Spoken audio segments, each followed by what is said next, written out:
Good morning and welcome to online worship with Burbank First UMC. I'm Sam, the pastor of this church. From wherever you are watching, however you are participating, thank you for sharing your Sunday morning with us. And before we begin, I'd like to share a few quick announcements. The first announcement is about our YouTube channel. I'm happy to share that we have a custom URL for our YouTube channel. You just simply go to your search bar and type in youtube.com/Burbank First UMC. And you will be taken directly to our YouTube channel, where you can view sermons and music from our Sunday worship. This is great for those who are not on Facebook, those whom you know, and you can just tell them to check us out on YouTube now. The other announcement is about Family Promise. I made the announcement last week that we are continuing to support Family Promise. They are an organization that helps local families on a path towards sustainable living. Most of these families are experiencing homelessness and have younger children. Now, typically they would stay with us for a week at our church, but because of our stay-at-home orders, they are at a motel, but you can still help. You can buy gift cards for cash or restaurants or grocery items, and you can even drop things off at the Family Promise office. Here's how you can get more information and get involved. Simply email either one of our co-facilitators for Family Promise, Beish or Laura. Both of their emails are up on the screen. After last week, we've raised more than $3,500 for Family Promise for the month of May for our time of hosting, which is wonderful. But the more, the better. So if you haven't given, you're invited to do so, and believe me, you are making a huge difference in the lives of those who are most vulnerable during this time. And the last announcement is I'm starting a new sermon series called In God's Hands. And each week for this series, I'm going to encourage you to bring a prop to our time of worship. And don't worry, it'll be a very simple but specific item that I'm going to ask you to bring. And it's going to be something related to the Sunday message for the day. And this morning, I'd like for you to have a stone or a rock with you. Maybe you and your kids collected rocks or stones from the beach or a camping trip. Go and get one. Maybe you have a special stone for a cause that you supported, like Relay for Life against cancer. Go ahead and get your favorite one. If you don't have one this morning, go to your front yard, your backyard, and just grab any stone or rock and bring it with you. Because a little later in today's message, it's going to relate to the theme for this morning. And I'll tell you more about that as we continue. But for now, I'm going to pray, and we'll continue in worship with an opening song. I encourage you to sing along. And during the song, those of you who don't have a stone or a rock, you can go ahead and get one. Will you join me in an opening prayer? Dear God, our rock and our redeemer, our creator, our sustainer, we bring our concerns to you this morning, trusting that you meet us in this time of worship and offer your divine comfort. We lift up the chaos that's taking place in our world, believing that you are present and your power can lead us forward into the path of hope. God, thank you for allowing us to bind together from wherever we are through your Spirit that brings us together.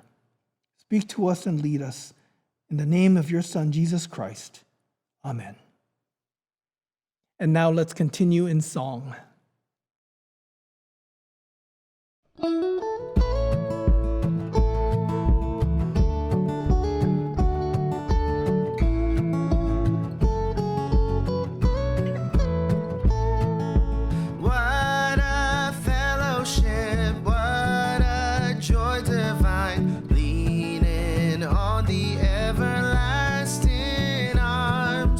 What a blessedness, what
to dread? What have I to fear? Leaning on the everlasting arms, I have blessed peace with my Lord so near.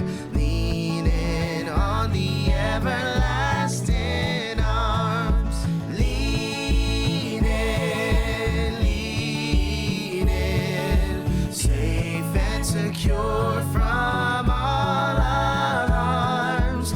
Leaning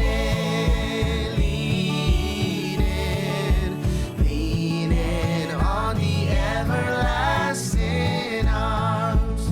Leaning,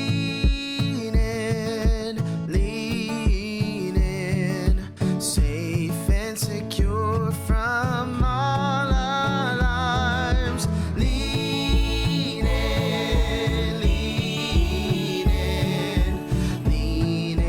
on the everlasting arms.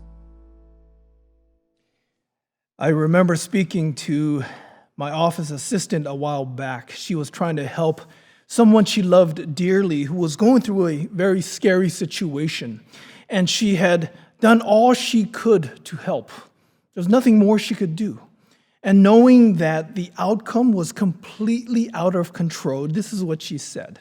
She said, "It's all in God's hands now." Have you ever heard that phrase? Perhaps that phrase has come out of your mouth. It's in God's hands. Today we're starting a new sermon series called In God's Hands. And in this series, we're going to explore what it means to put matters into God's hands. What are we saying when we say those words? And I have to say that I'm excited about this series because that phrase, in God's hands, is one that emits different feelings and responses from different people, right? For some, it kind of comes across as passive or even dismissive, like you're facing a problem, but you're relinquishing responsibility and just saying,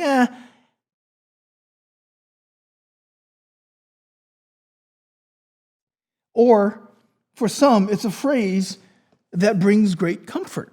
If you trust that God is faithful and that He's going to bring you to an ultimately good outcome, then you're surrendering yourself to God and God's will by saying it's in God's hands. For the next 3 weeks, we're going to explore some big questions. What should we expect when we put a situation into God's hands? What do we experience when we offer our life into God's hands?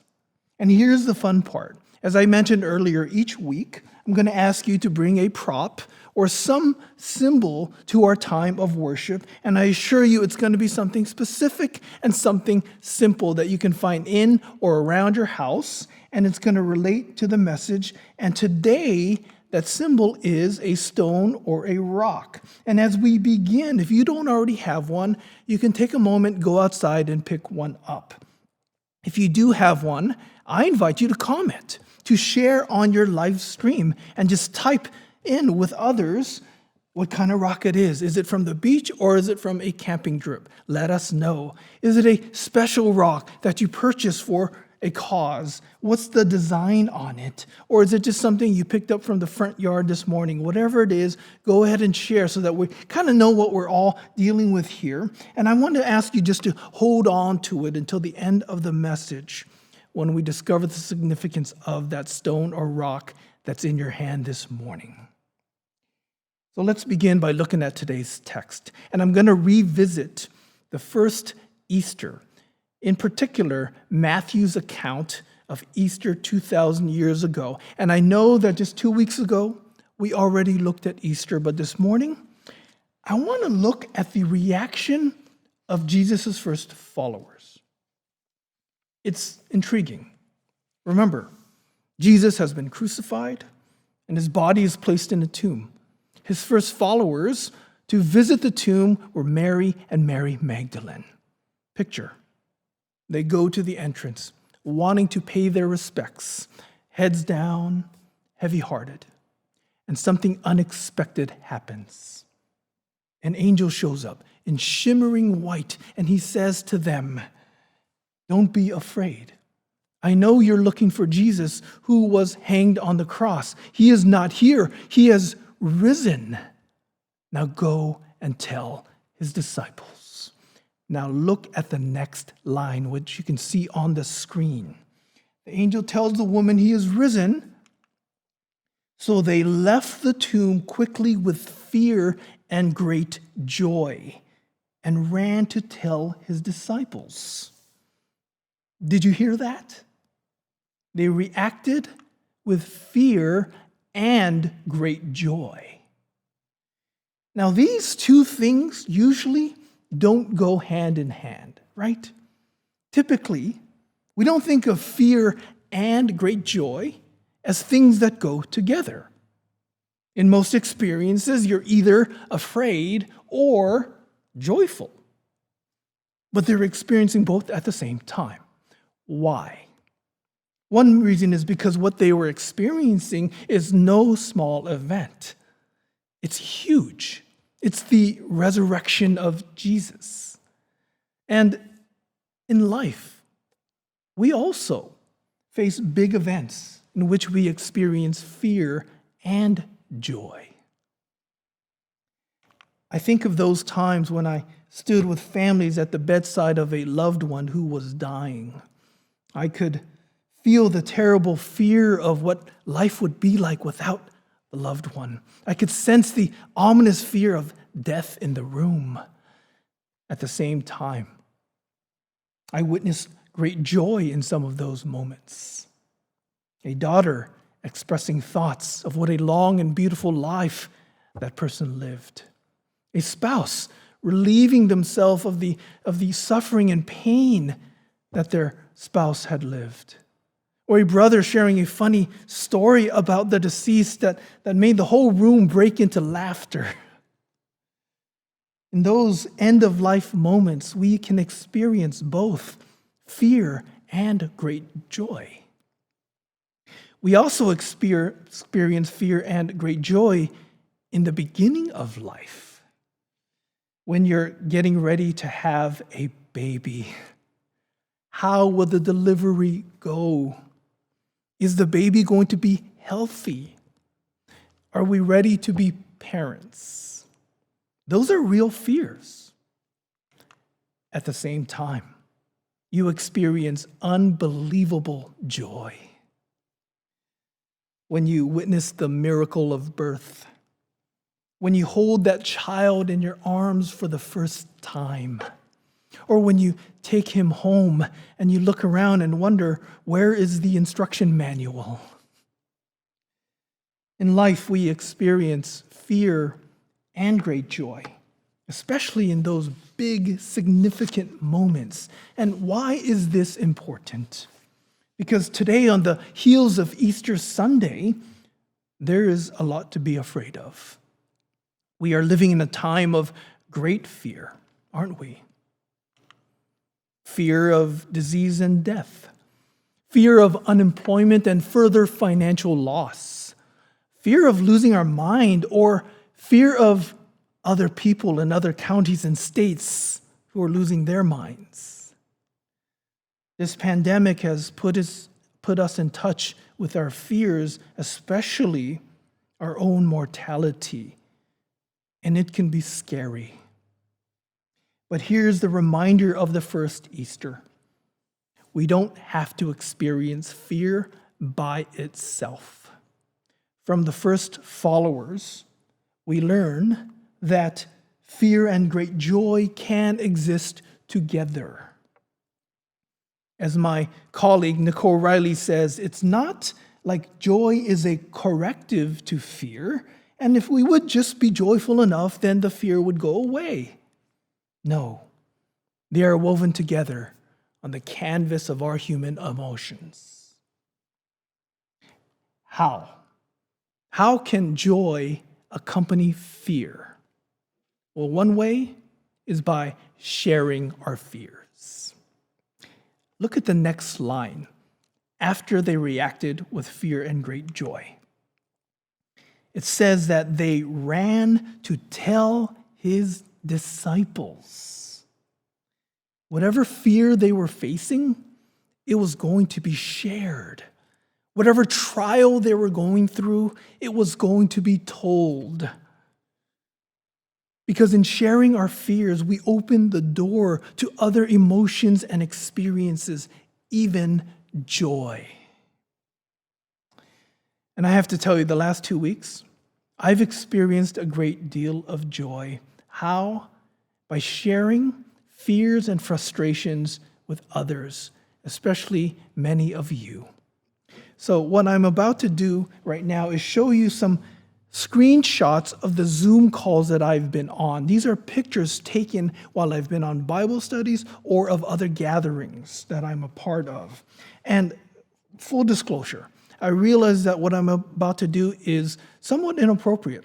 I did not get your permission to show these pictures, yet here I am exposing you with your long-haired hairdos and your private spaces to all the world to see. But you know what? I'm okay with that. Why?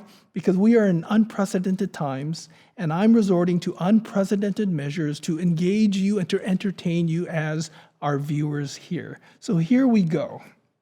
This is just for some fun. I'll get to the point after a couple of shots here. Here's a picture of our Wednesday morning Bible study. You can see Helen von Segern on your top right there wearing the red.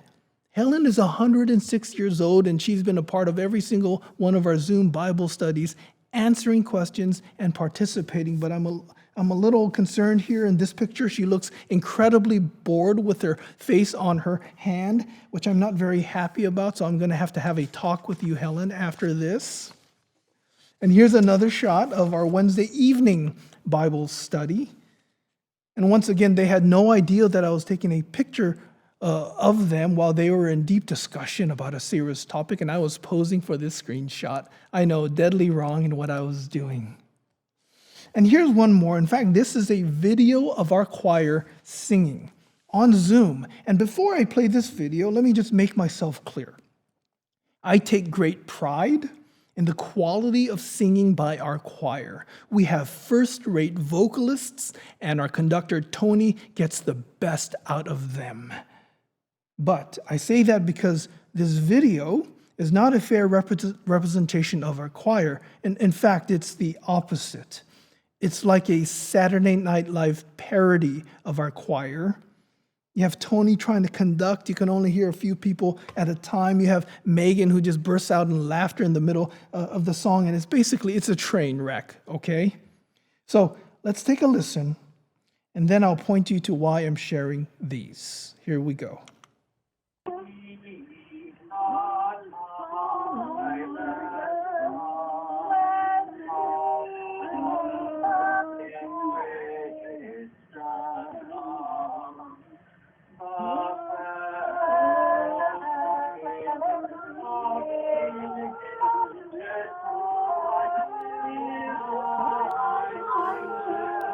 Were you able to hear that? Let me tell you. They sound like drunk cats mating. My fear is that when we return to public worship, our choir is going to sound like that. Now, all kidding aside, we're living in a time of great fear. But you know what? In these Zoom calls that I shared with them and that I witnessed, we came together and shared our fears and our frustrations. We talked openly about our struggles, some of them emotional and physical, others mental. And in doing so, we were able to open the door to joy. In some of these calls, I witnessed a half-naked toddler running around in his diaper, and you know whose kid I'm talking about. In other calls, I witnessed full-grown adults debating the virtues of watching The Tiger King on Netflix. My goodness, Lord help us. We shared heartfelt concerns and struggles. And in doing so, they didn't feel as heavy. In fact, in doing so, we discovered smiles and laughter. It allowed us to know that fear and joy can exist together. which brings us back to that phrase, in God's hands, and the stone that you have with you. Indeed, in life, especially in the big significant moments, we can experience both fear and great joy. And that fear, when we share it, opens the door to so many other more incredible emotions and experiences. And we go through life and we face tragedies and crises. It's part of life. We don't have control of situations and outcomes. And which I think is a reason why we utter that phrase, it's in God's hands. Because when we feel something too big or too overwhelming, we need to release it and we need to share it. And so we come back to those questions. What should we expect when we place a situation into God's hands? Well, we know that God is bigger and more powerful than our individual self, and that He can handle it. And it's not simply an act of relinquishing responsibility, but an act of surrendering our life to a God. And we can do this. Why? Well, because they weren't just telling any news, the first follower. They were telling the news that the angel had said, "Do not be afraid, for He is risen. He is not here, for God has rolled the stone away," which means that God's hands are far bigger and more powerful than our hands, because God is God and we are not. And God can hold both fear and joy in His hands, and God can hold our lives in His hands. You see, the stone that you have with you also represents the stone that God rolled away on Easter Sunday, which means Easter doesn't mean we won't face fears. Easter means that we can face them differently.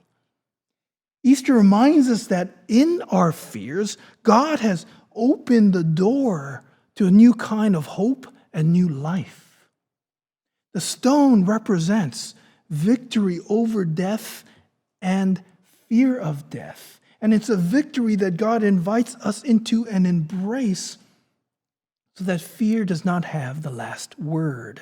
Or as Frederick Buechner puts it, resurrection means the worst thing is never the last thing. And so back to these stones. I want to ask you to hold your stone. And I've got mine in my hand. You can't see, but I'll put a picture of it on the screen. Last year, I was going through a busy season. I was out of town for 2 weeks, and I rushed back to church on Sunday to share the Sunday sermon. And when I walked up to preach, there on my preaching stand was this stone. And this is what it looks like. You can see on the screen. There it is in my hand, and it says, "Remember God." Our lay leader, Connie, placed it surprisingly on my preaching stand. And it, for me, is a wonderful reminder. A reminder that we are in God's hands. And I want to invite you to hold that stone in your hands. Because in God's hands, God can hold all of your emotions and experiences. In God's hands, God has rolled away the stone of death and invites you to be in those good and mighty hands, to think of yourself as that stone or that rock. For we need to know that in those times when we feel out of control, God oversees all things and is constantly working for His redemptive good in this world. In those times when we feel fear and heaviness, we need to know that God can handle all the fears and heaviness of this world. And when we together share our fears and heaviness into God's hands, God leads us to a better way forward. That stone symbolizes a stone that God rolled away. And it's a reminder that resurrection means the worst thing is never the last thing, especially when you're in God's hands. We're going to transition into a time of tithes and offerings. and then into a special song, and then a sending forth. And remember, as part of the sending forth, I'm going to remind you what prop to bring next week. But as for our tithes and offerings, during the song, you can donate to the programs and ministries of Burbank First UMC. A popular way to do so is on our website. You'll see that screen when you go to burbankfirstumc.org, and on the top right-hand corner, you just click Donate, and go ahead and donate as you feel compelled to. And we also started a couple of weeks ago a new way of giving, and that is through text. You can see that number on the screen. You simply text that number 818-699-9691 and type in give, and it'll lead you to a way in which you can give to the work and ministry of this church. But for now, let us sing a closing song together.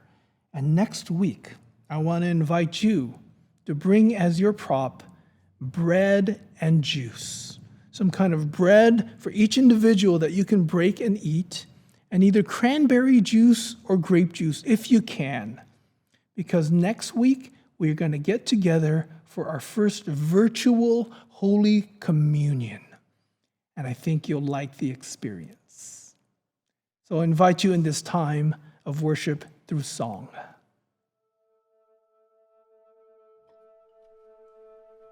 Lord, I come, I confess, bowing here, I find my rest. Without you, I fell apart.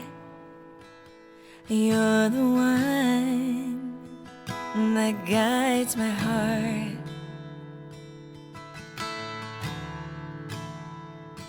Lord, I need you, oh, I need you. Every hour I need you. My one defense, my righteousness, oh God, how I need you. Where sins run deep, your grace is more. Where grace is found, where you are, and where you are, Lord, I am free. Holiness is Christ in me. Oh, where you are, Lord, I am free. Holiness is Christ in me.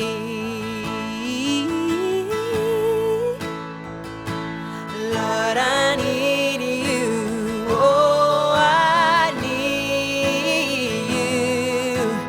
Every hour I need you. My one defense, my righteousness, oh God, how I need you. So teach my song to rise to you when temptation comes my way. When I cannot stand, I'll fall on you. Jesus, you're my hope and stay. When I cannot stand, I'll fall on you. Jesus, you're my hope and stay.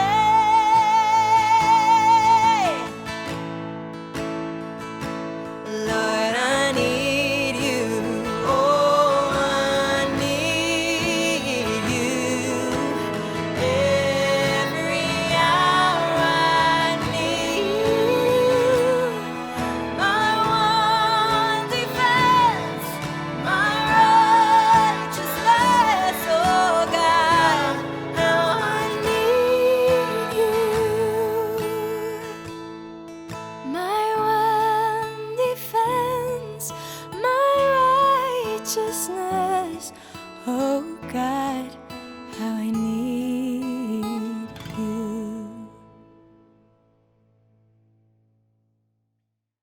Allow me to offer a standing forth as you go forth this week. As you go with your rock in hand, may you go knowing that the Lord God is your rock and redeemer, the God who has rolled away the stone of death and holds you in his hands. Go with fear and joy, peace and love. Amen.